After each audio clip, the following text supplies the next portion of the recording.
Iron chainmail and steel plate over the chest.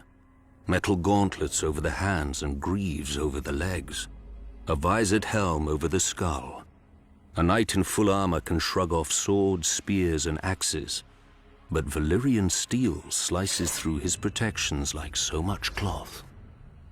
As advanced as iron is from bronze, so is Valerian steel from ordinary steel. Lighter yet stronger, and nothing holds an edge like it. If you take a whetstone to a Valerian blade, you'll need another whetstone, and maybe another hand to hold it. Nobody knows how the Valerians forge their steel. Less than a handful of smiths can now even reshape it. The process, like so much of their civilization, was lost in the Doom. Many claim they wove magic spells into the molten metal and blasted it with dragonfire.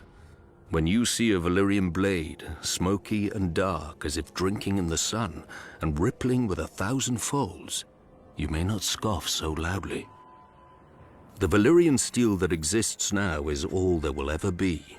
Some survives in the citadel with the maester's chains, where a link of Valerian steel signifies study of the higher mysteries, whatever those are. Some drifts through the world as prized daggers and jewelry for rich merchants. I've even seen a Dothraki auric. But much more of Valerian steel lives on in the great houses of Westeros as their most treasured possession. A sword passed down from father to son for generations. Ice of House Stark. Heartsbane of House Tarly. Lady Forlorn of House Corbray. But even precious treasures can be lost.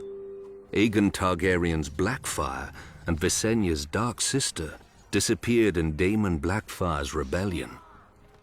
A foolish king of the Rock took House Lannister's Brightroar to Valyria, and neither blade nor man was seen again. And then there are the swords that are not lost, but lose their owners. For 5 centuries, Longclaw was the pride of House Mormont, my house. Even penniless and in great debt, I chose to sell men rather than the sword. And when my shame became known and I fled Bear Island for the east, I left it behind for my father, to hold it for a worthier heir. Valerian steel is a wonder of the world, sharper than wits, truer than men, rarer than virtue.